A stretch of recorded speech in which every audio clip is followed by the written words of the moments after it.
Well, some more slop in championship weekend. Oh boy, 2 blowouts. Not really a great postseason so far. Some really, really boring games. I mean, Green Bay, Dallas was great. Other than that, not so much. Pittsburgh, Kansas City was just whatever. What? Man. Well, at least it's going to be a good Super Bowl. New England, Atlanta. Yeah, I mean, I agree. I think New England and Atlanta should be a great game. Like I said before the show, New England Super Bowls are always really close. So, judging by history, it should be a good game. But I mean, we thought those games last weekend would be good, and what a letdown. I mean, as just a pure football fan, it was a disappointing weekend. But I mean, I think the two best teams were in the Super Bowl, so I'm happy with the results. I mean, obviously Green Bay was banged up, but man, did Atlanta look good again? Yeah, we've been talking about it. Like again, it goes back to like Green Bay was the team everybody was talking about, but Atlanta was the other team that was playing just as hot, but nobody was talking about. You had Aaron Rodgers, Matt Ryan, putting up similar numbers. By the way, Aaron Rodgers was a tad better, but Matt Ryan during the same stretch, he was playing really, really well, not throwing interceptions either, and we saw it again, just robotic on Sunday, picking apart that Green Bay secondary. Demarius Randall has. He came back. He provided a boost for them, and the last 2 weeks, it seems like his confidence is shot. Ladarius Gunter, I mean, we know about him and how much he stinks.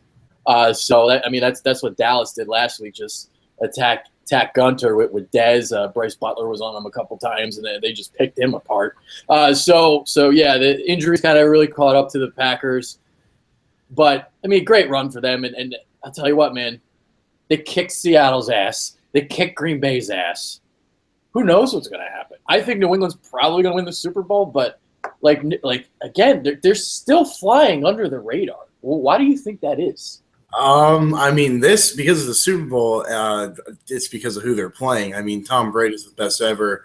Bill Belichick's arguably the best coach ever. So, I mean, anyone's going to fly under the radar against New England, especially after what happened with Goodell and Brady. But I mean, we talked about it last week with Rodgers, how hot Rodgers was, like that. He was taking up all the headlines, and Atlanta probably liked exactly where they were. And, I mean, they're going to like being the underdog now. I think they're, like a 3-point underdog, 4-point underdog? Yeah. So, I mean, they got to love that. They've got a young, aggressive defense. And, I mean, when you get pressure on any quarterback, Tom Brady included, you got a shot to win. So it's going to be a good game, and it wouldn't surprise me if they win. But who the hell's going to bet against Tom Brady this year, man? Yeah. Oh, yeah, seriously. Jeez, 28 touchdowns, 2 interceptions. He was finding Chris Hogan all day long. Chris Hogan, like a huge game, and I think how'd they get him? Like free agency or? I think so, right? He was with Buffalo before. I think. Yeah, you're right. They find these guys out of nowhere, and they're like, It would be nice to have him on the Eagles. He can actually catch and get open. Yeah, for real. They always find these guys, and back to Matt Ryan. Does this make you change your thoughts on him in terms of his, postseason history? Does this kind of change things for you? Yeah, I mean, I think that he obviously struggled in the past and in the big games. But, I mean, he got to the Super Bowl. If he wins it, I mean, he's got that ring. He gets over that hurdle. For me, it changes it. I think it really cements him in that top, 5 to 7 kind of tier. He's not Brady. He's not Rodgers. I wouldn't say he's Breeze even, but he's in the next kind of tier of quarterbacks. And all time speaking, I mean, if he never really gets over that hump, he'll always have that against him. But the stats project to be there. I mean, granted, the game today is a lot different than it was even 10 years ago. But, I mean, he's 31 years old. He has Julio Jones in his prime. He's got 2 of the most, versatile running backs in the league. I mean, the only thing that sucks is Shanahan's probably leaving for San Francisco. But that's huge, by the way. After a year it was what? This is second year in the system, or is it the first? Second year in the system. Yeah, he had 21 touchdowns, 16 interceptions last year in the system. So it wasn't great year for him, but this year obviously took off in it. They really, really attribute a lot of his improvement to Alex Mack handling the protections up front, and he'll still be there. So, I mean, you got to think he'll still be able to be a pretty powerful offense without Shanahan. But I mean, that's a big question mark going forward. But yeah, I mean, long-winded answer, but I think he's up in the second or third tier of quarterbacks, and he has a chance to go even farther. Yeah, always struggled before the season and the postseason, and it reminds me just a little. It's not to the extent of Tony Romo, but Tony Romo, obviously, we all know the postseason struggles all over the years. But 2 years ago, Tony Romo actually had a really, really good postseason. Great game against the Lions, great game against the Packers. Seemed like he might have gotten over his postseason hump. We'll see if he ever gets another opportunity at the postseason. We'll see what happens with his future. But Matt Ryan, almost the same thing. I don't think it's as drastic, but the way Matt Ryan has looked the last 2 weeks, it kind of reminded me of Romo and how just surgical and robotic he was. So that when I think of Matt Ryan in postseason, that's kind of what I'm thinking of right now. And it seems like the Falcons might be here to stay a little bit. They got a young defense, some pieces to build around. You got Vic Beasley, obviously. Deion Jones looks like a really good player. Linebacker Keanu Neal. They got Desmond Trufant, shutdown corner. So that's a defense that is on the rise. It was awful last year. It was even worse 2 years ago. Like one of the worst in the league. So as long as they keep building that defense and Matt Ryan keeps playing like this team, it could be a force for a couple more years. Oh yeah, definitely. I mean, it just goes to show what a supporting cast can do for a quarterback's confidence. I mean, Matt Ryan, it just looked like clockwork out there, and we don't know how he is behind closed doors, but that sometimes is more important for a player to have confidence than others. Some have it naturally, some get it just through playing a full season and being able to depend on people around him. And I think that's the case with Matt Ryan, especially with that defense getting better. He knows, they get a couple scores up, their offense is so good, and the defense can actually hold a lead that even if, they don't score on a drive or two, he misses a couple throws, it's not the end of the world. And, I mean, also another guy on that defense that played great is Rashid Hagman, man. Finally. Oh, yeah. I mean, I thought he'd be pretty good coming out of college, and he's kind of been up and down, kind of a disappointment. But, I mean, he really stepped up on Sunday. So that's another name to watch for next year and the year after, because we saw what happened with Brandon Graham. I mean, different type of player, but still a late bloomer. Yeah, I'm with you there. And in terms of the overall conversation, I agree with you. You got Rodgers, Brady, and Breeze. That's your top tier. Those are your top three guys in the league.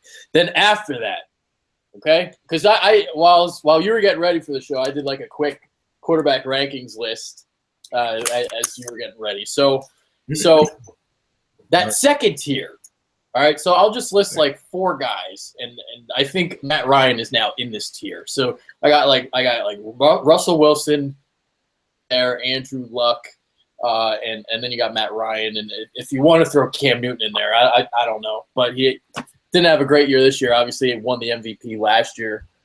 So yeah, I think Matt Ryan's kind of in that group. Did you say Big Ben too? I don't know. Yeah. If I forgot him, my bad, but I know he's in there. Yeah. I remember you saying it before. I mean, I definitely think that's the exact tier he's at. Cam, I think just because he won the MVP, I'd still give him another year there. But I also believe, like his throwing ability, he has it, but it's inconsistent. Mm-hmm. And I think that more of a Matt Ryan, like he's more consistent with his throwing motion, not as athletic. Not maybe. I guess he is pretty explosive. You can't really be not explosive in that offense. But I just think Cam's style of play, it doesn't. The longevity factor isn't there. You don't really see a lot of guys take the amount of hits they do, throwing that inconsistently. Have the longevity and staying power as a type of Matt Ryan. But, I mean, Ryan's definitely in that second to third tier there. I would probably say I'd take Big Ben over Matt Ryan still, and probably Russell Wilson. Yeah. But, I mean, he's right there with Luck. And, I mean, I think Luck has a higher ceiling, but Luck has yet to put together a successful year with a run in the playoffs and, have the low amount of turnovers, because that's the big thing with him is his ball control. Yeah, I'm with you. Yeah, that's exactly how I ranked it. I put Big Ben at 4, I put Russell Wilson at 5, I put Matt Ryan at 6, Andrew Luck at 7, and then Cam Newton at number 8, and then Derek Carr and Marcus Mariota Philip Rivers too in that conversation there at With number 10. Mario Mariota with the arrows pointing up too. Oh yeah, They very good this year. Oh yeah. Jameis Winston looked good this year. So yeah, NFL's getting younger at the quarterback position. There's some ascension within the league. Yeah, and when we still got our boy Wentz that'll be there someday. Maybe not next year, but year 3, man. Watch out. Especially if we get a nice couple skill position players on offense for him. I put him ahead of Bradford. Well, yeah, I mean, I would put him ahead of Bradford too, for sure. I mean, you can say Bradford had the better year statistically, but Wentz is definitely more of a playmaker than Bradford, man. Yeah, I put Wentz at number 20 for now. Like, I didn't really know where to put him. So yeah, I mean, he's got a top 5 to top 10 ceiling though because of what's between his ears. Oh yeah. Well, that's the guy I kept comparing Carson Wentz to was Matt Ryan in terms of like what his ultimate ceiling can be last year, and it was crazy. I remember how low everyone was thinking about Matt Ryan. I remember having a fantasy draft, and this was like a legit fantasy draft where I do a live draft at a bar and all this shit. Matt Ryan was still there in the last round. I was like, wow, I'm surprised Matt Ryan's still on the board.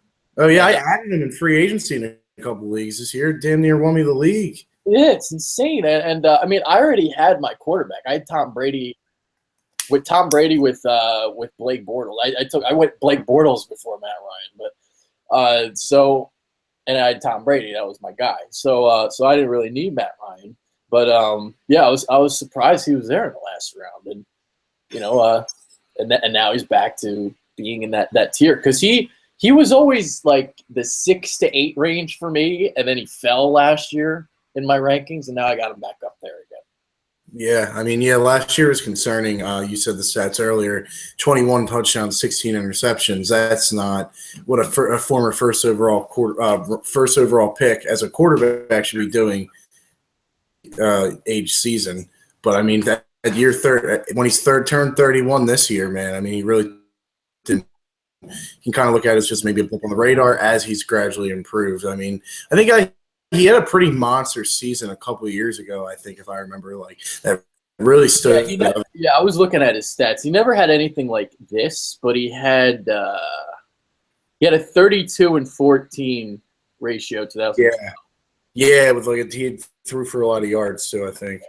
He threw for, let's see, where are the yards? Oh yeah, 47-19. Yeah, so that was his last. That was his best year before this, and he just blew it out of the water. I mean, you got to look at maybe Julio Jones getting better as a player too. I mean, he had a crazy year last year, and this year he was a little banged up, but he's still. It's him and AB for the top 2. I wouldn't even put Odell in the same tier anymore. No, that's about what I got it. I got Julio number 1 and Antonio Brown number 2, and I had Antonio Brown ranked ahead of Julio Jones. The thing with Julio Jones, the one little nitpick thing I have with him, I want to see him score more touchdowns. That's all. Like you look at his statistics, a guy like him with his body and just the athletic specimen that he is, he should be consistently in the double digits in touchdowns, and he's not. Oh, I agree, and I mean I don't know how often they go to him in the red zone, but he's definitely a red zone target. He's 6'3", 6'4", 220s. I said it last week, the size, speed, and strength combination on him, you don't see it in the NFL. And, you saw him run away from the defenders last week on that one freaking reception. He was hurt. He was playing hurt, and he can still do it. So, I mean, another knock on him is he is always banged up, which you've alluded to before. But, I mean, I've always said just purely on talent, I'd take Julio Jones over anybody in the league. It's just, that system in Pittsburgh, Antonio Brown gets that high volume. Yeah. I'm looking at his stats right now. He's got one season where he had 10 touchdowns, and that's it. Really? That's it. Six touchdowns this year. So he doesn't find the end zone as much as he could. Inside the red zone. What's that? They like to run the football inside the red zone, especially inside the 10. So I know at least last year and this year, I'm pretty sure they had a decent amount of rushing touchdowns. And they also sometimes they score on big plays with the run. I know Freeman and Coleman. So that might be a little, I don't think it would affect it that much. I'm going to look at Antonio Brown real quick, see how many double-digit touchdowns He's got to have like 3 at least in the past. He's got his last 3 years. Yeah, 13, 10, and 12 this year. So there you go. And 1284 on the yardage. I think Julio had like 1,400. He had 1409, 1871 last year. Obviously, that huge year. Yeah. 1593 3 years ago. So his yardage obviously is better, but Antonio Brown gets the touchdowns. He finds the end zone. Yeah, definitely does. I mean, it's really close between those two. I mean, I also just think with how much Atlanta spreads the ball out compared to Antonio Brown's just volume, targets, and Pittsburgh has a difference. But also, I mean, who the hell else does Roethlisberger have to throw to? I mean, their receivers aren't horrible complimenting Brown, but like I would probably take Sanu over Wheaton and Rodgers. I like Bryant, but I'd take Sanu over all of them, except for Brown. Yeah, obviously, yeah. I mean, if you're going to take Sanu over Brown, you're crazy. Yes. Sanu, that was a guy that, a lot of people thought the Falcons overpaid for. And he had a great opening quarter and a half. He had a pretty good year. And, they've been looking for weapons to surround Julio Jones with. And, maybe they got some guys now. Taylor Gabriel had a good year. I still think they could use like one more guy, but I think they're pretty much there. And then the tight end, Hooper, looks really good. So, I mean, they scored the most points in the league. Yeah, I mean, it was like – and people really underplayed how good this offense was. Like, it was up with – Nobody talked about them all year long. They probably felt disrespected by that. You got to. Because remember how much attention Denver's offense got in Peyton's record year? It was all over every freaking headline. This year was dominated by Rodgers high end and Brady versus Goodell talk. Yeah. And plus the freaking Dallas Cowboys, but anytime the star's good, they're going to freaking catch headlines. Well, the Falcons – well, at least we know that if Dallas would have played Atlanta, they would have gotten roasted. Oh, yeah. I mean, yeah, for sure. There's no way – Atlanta would have scored 60 points. They could have against Green Bay, I feel like. Yeah. I don't know. 60 points. Yeah, no, I hope they would score 60, man. Screw it. Dallas is – I'm so glad they're out. Let's see. What else is there to talk about on this show? I mean, I was going to keep – another game, maybe. We could talk about the other game. Yeah, I mean, it was just another New England-Pittsburgh game where New England threw the ball around the park and they picked apart that zone of the Steelers, and Chris Hogan had a big game. Brady was pretty sharp, so it was just another I mean, we'll talk about it, but not much. I mean, it was just Brady. It was the Tom Brady show. I mean, Hogan and Hogan just dominated. They didn't even run the ball that much. They didn't have to.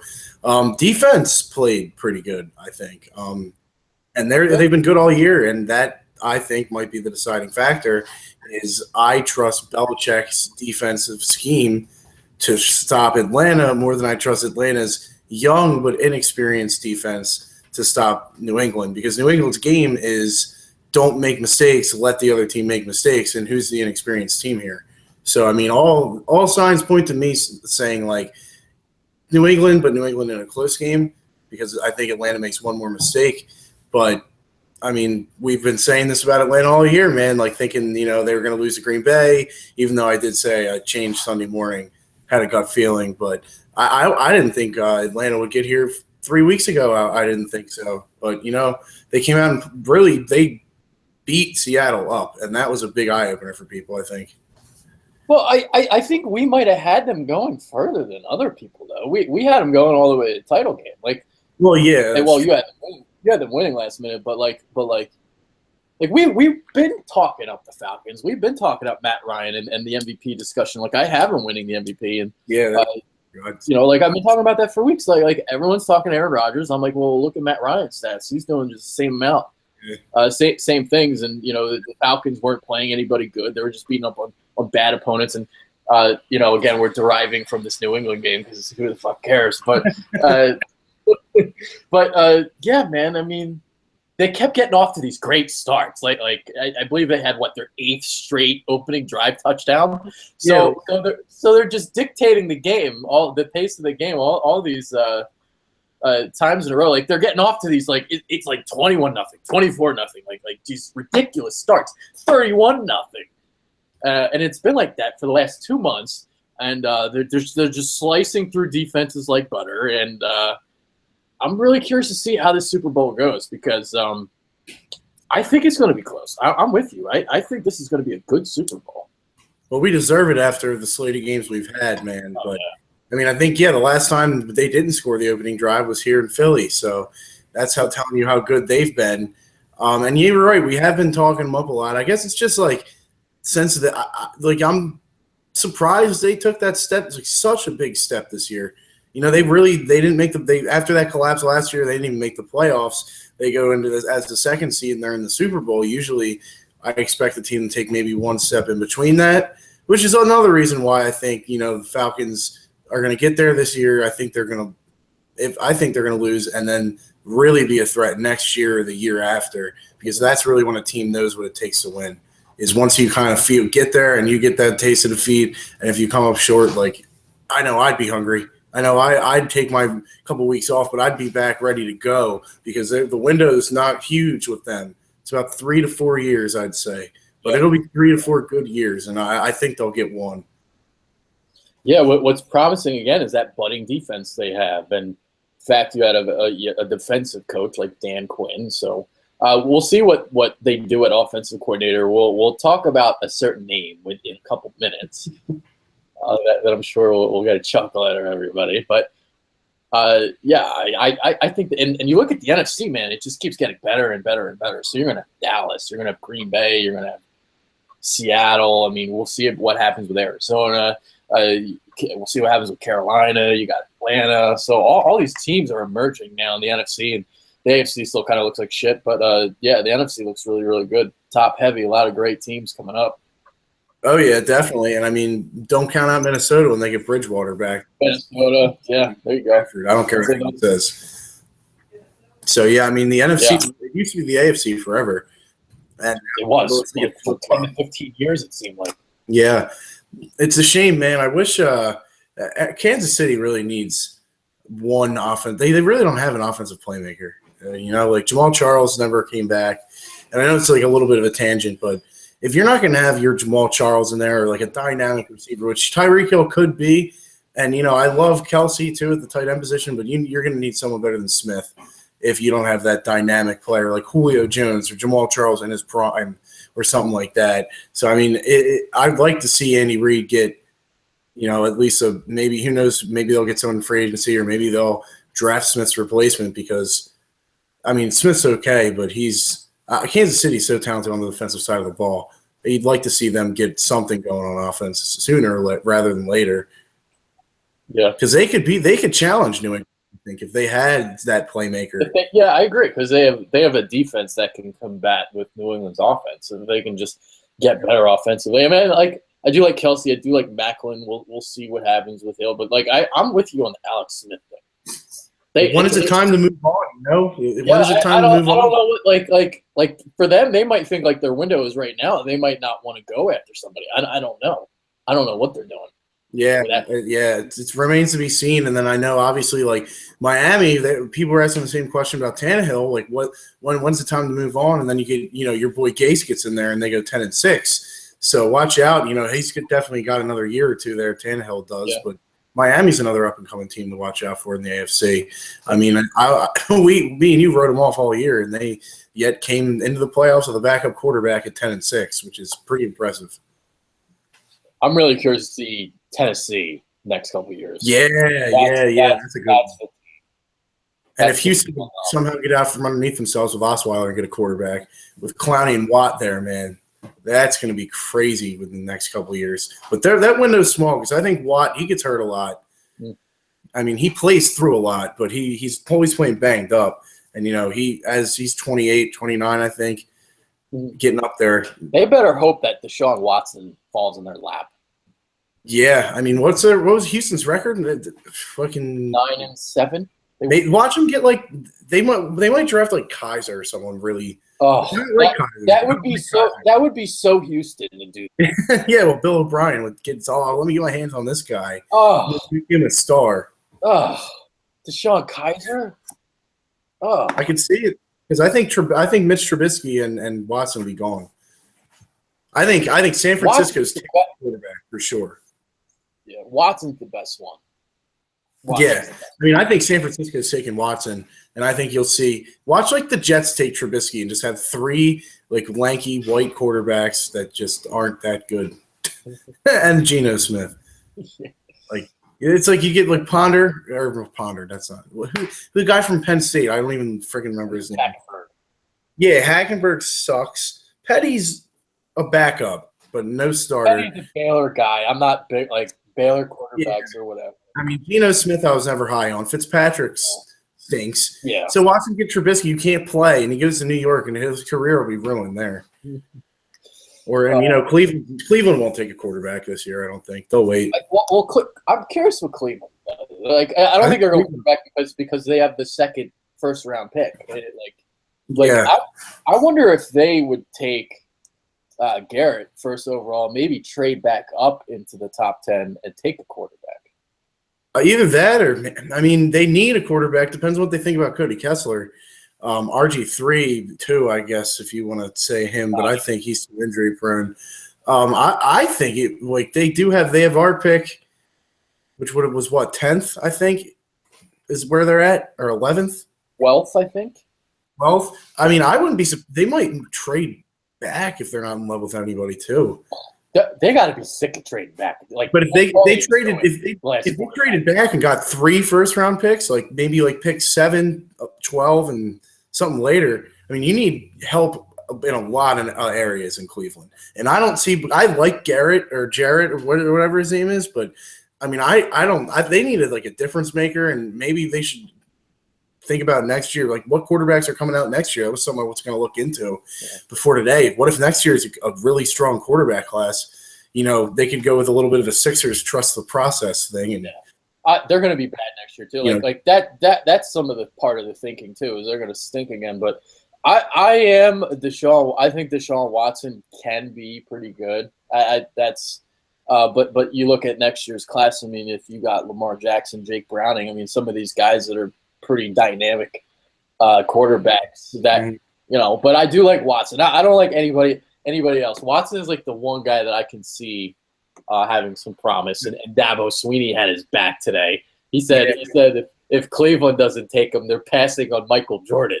Dabo Sweeney should be thinking for his boy and saying, "Oh, Cleveland, don't take him. I don't want his career to get ruined." But he's the only one I really do like. I mean, Trubisky, I don't know a lot about. I think he's a project, which is always a risk. Be nice, ideally, for him to land maybe New Orleans, grab him, put him behind Breeze for a year or two, and have him learn. Yeah. That's a big call. Watson, I think, is going to be the best of the bunch, but I would probably put him last year.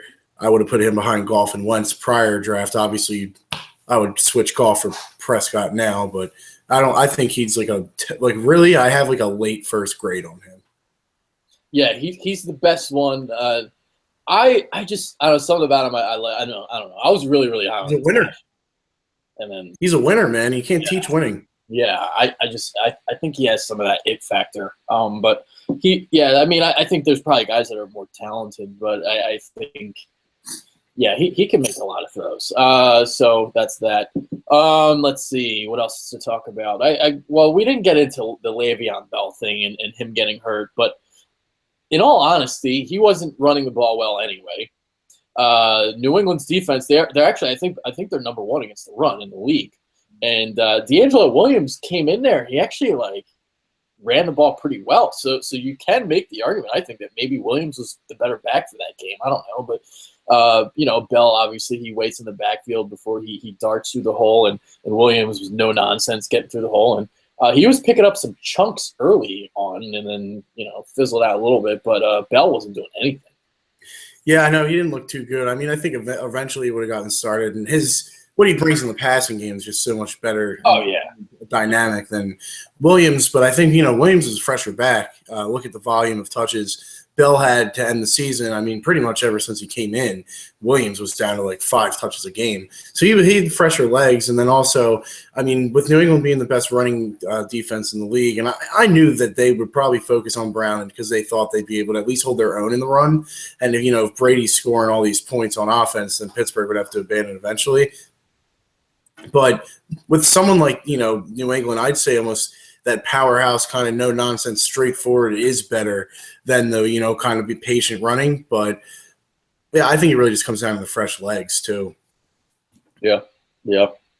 Let's see. Eric Rowe had a pick.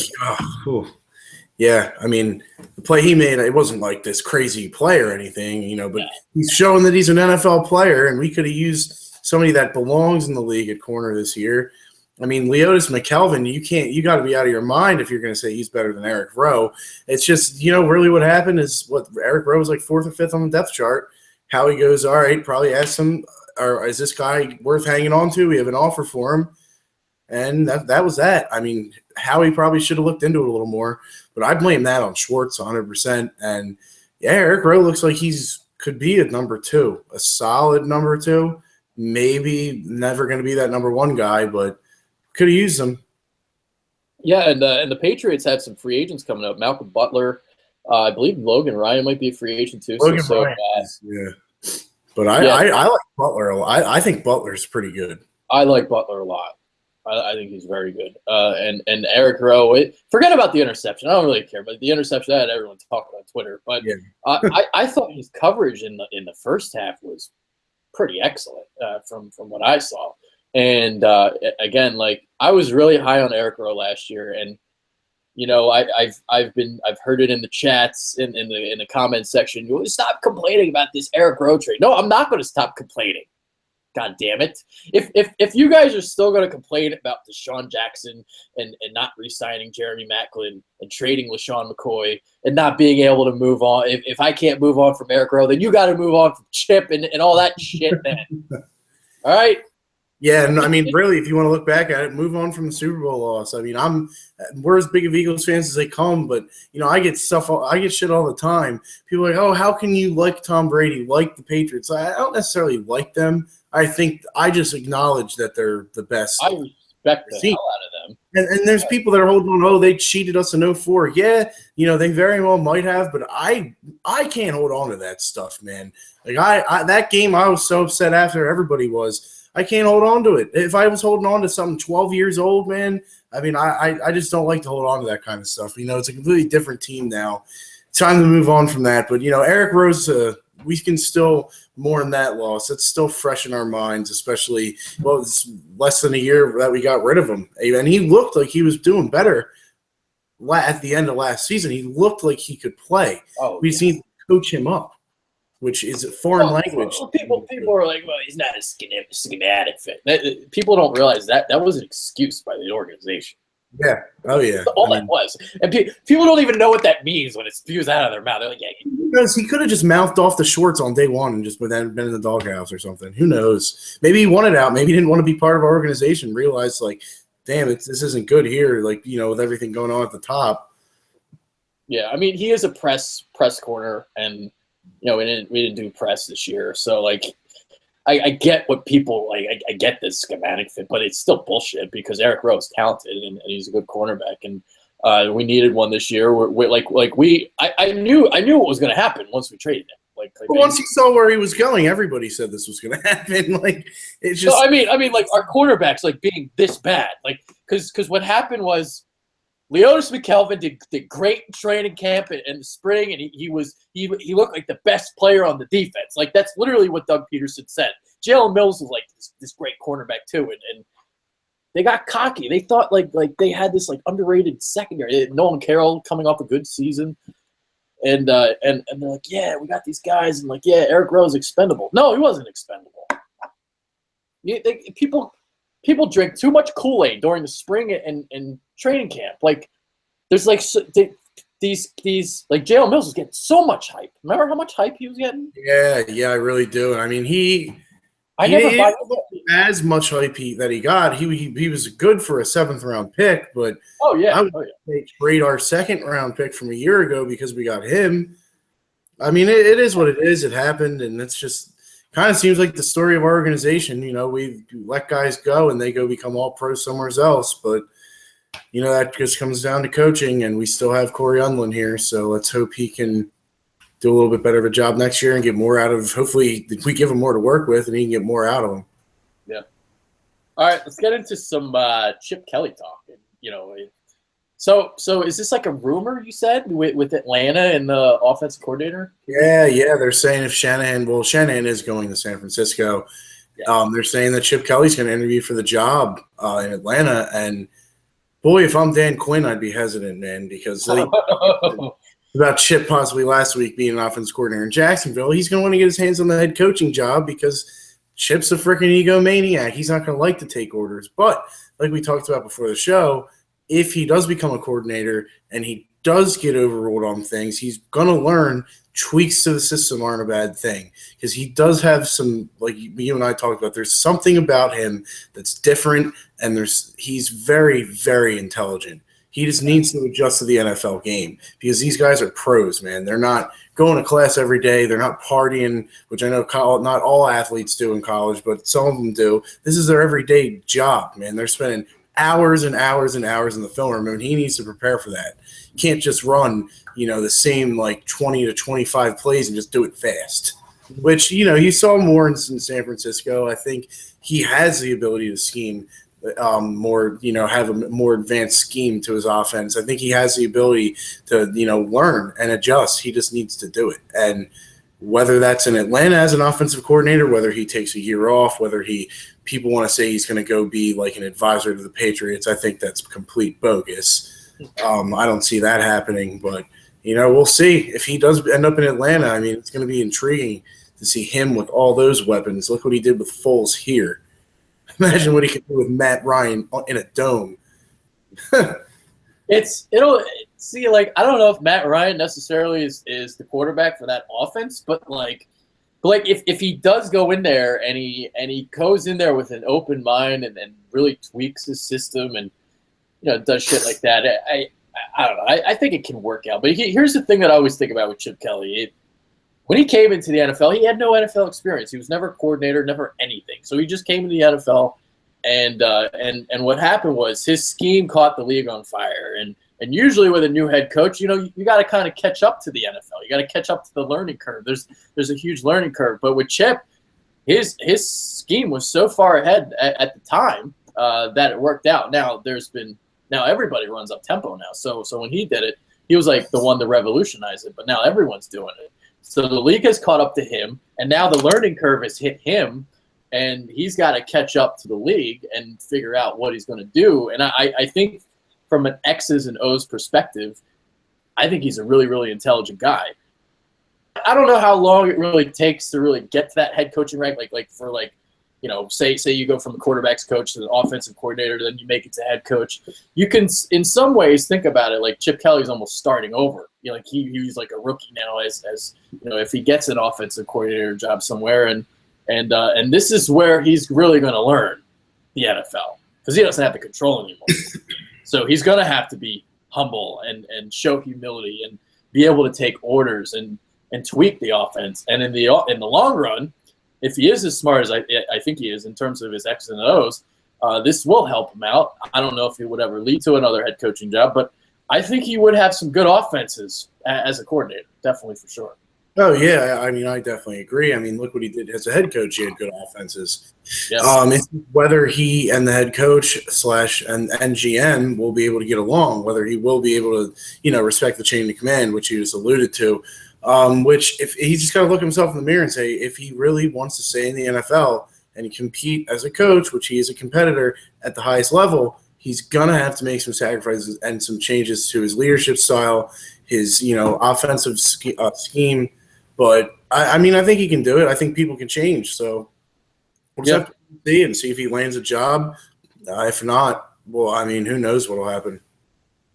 That's if he ever did get with the Patriots, I think that would be the most humbling experience he can have. And And like he and Belichick are friends for a reason. Like if you remember, FCS is where Chip Kelly really started as a head coach. He was at New Hampshire, so he's familiar with that Northeast type of region. So his just rise was so quick from FCS, and he was at Oregon, then he goes to the NFL, and so it was really quick. And but he is a really smart guy, and I don't know.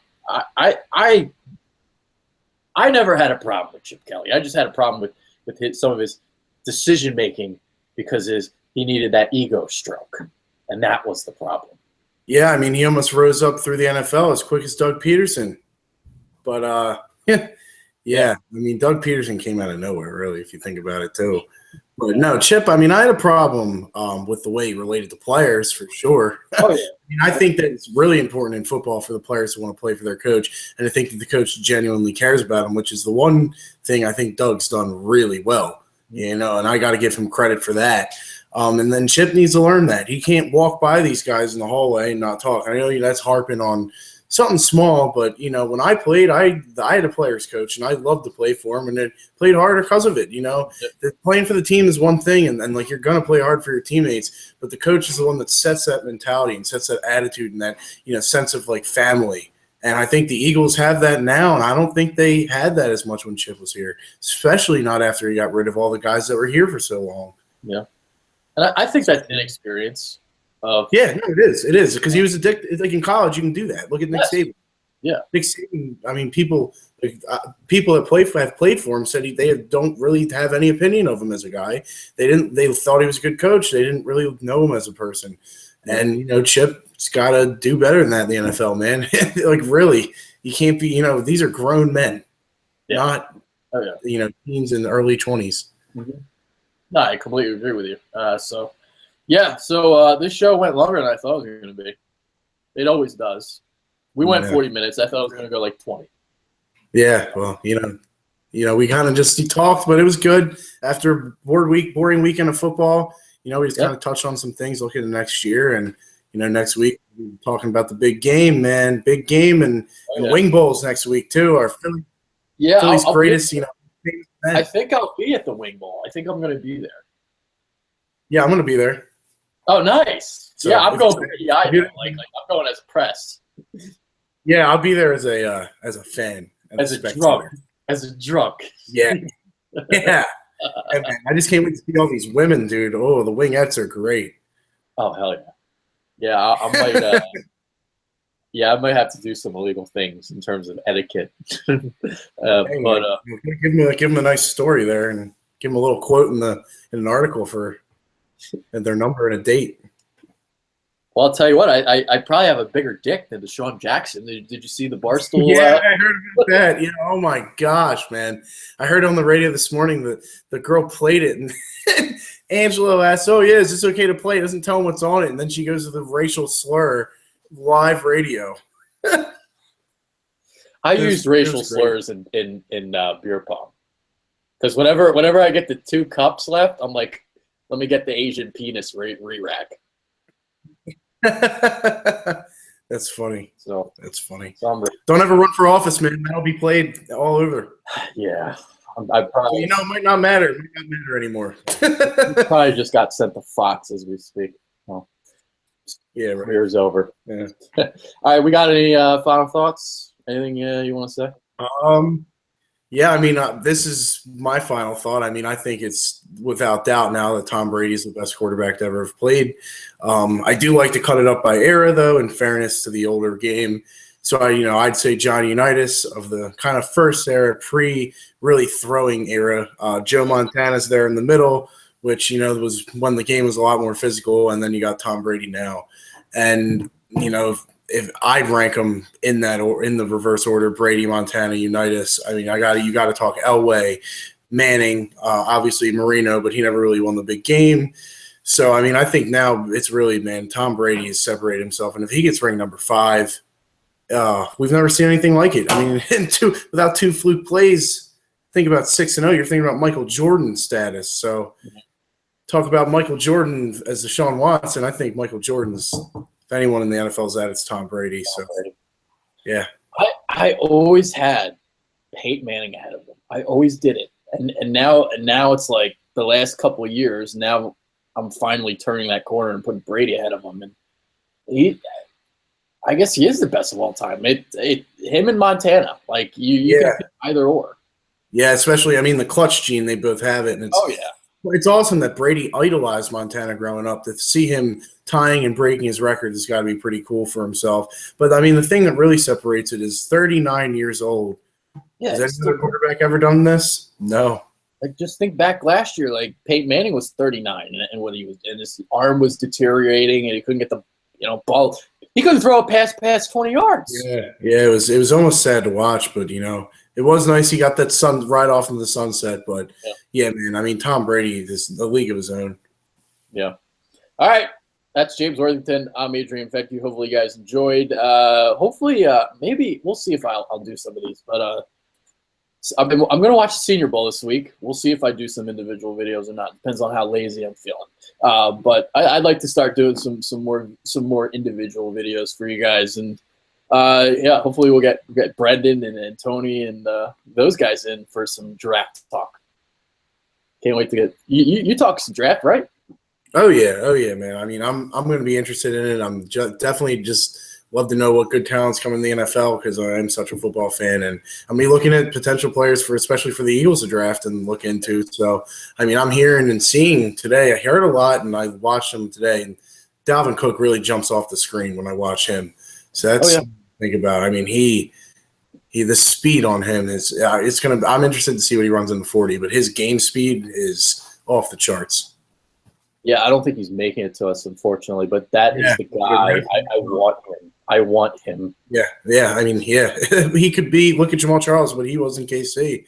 Could be for us. He could be that for us, but I think he's going to go in the top 10. So I think he and Fournette go in top 10. I think Mike Williams might go top 10 as well for sure. And two quarterbacks, one quarterback at least will. We'll see. We'll see about cornerbacks. No, I said quarterback, but corner. Okay. Cornerbacks, we'll see. Because there's a lot of really, really good talented players. Because the guy there's a guy I like right now. I like Marshawn Lattimore. I like Sidney Jones. I want to get some cover corners. And Jones is a feisty kind of quarterback. And Lattimore's really athletic. He's. I like Lattimore. I haven't seen Jones much. Another guy I like, Jamal Adams, man. We needed safety. Holy. Yeah, I think he'll go top 10. I like him a lot. He's going to be a beast. He is going to be great. Yeah. The debate is, even if it's not a position of need, and Joe Douglas said he wouldn't do it, but you don't pass on a Hall of Famer, even if it is. Oh, I'm in full agreement of that. Yeah. I always believe in that. Me too. If you have a similar grade on a player, and then you take the guy with position of need. But if there's a guy that's glaringly better, you take that. Yeah, I've always believed in that. I remember the perfect example is the Rams and Aaron Donald. They had a great defensive line, but Aaron Donald was a beast, and he's now the best player on that defensive line. Yeah. So it wasn't a need for them then, but if you have a game changing type of player The Jets were another example a couple years ago when they took Leonard Williams. Yeah, Leonard Williams, and they had look at who they had on that defensive line. Muhammad Wilkerson, Damon Harrison, and that line was loaded. John Richardson, I forgot about him, and they drafted Leonard Williams. So not always have to go for the guy that's the position of need. You just take your best player available, and I truly believe in that. Yeah, so do I, for sure. You can't have too many playmakers and difference makers. Yep. To win Super Bowls. Yeah, absolutely. All right, that's it from our end. We're out. Peace.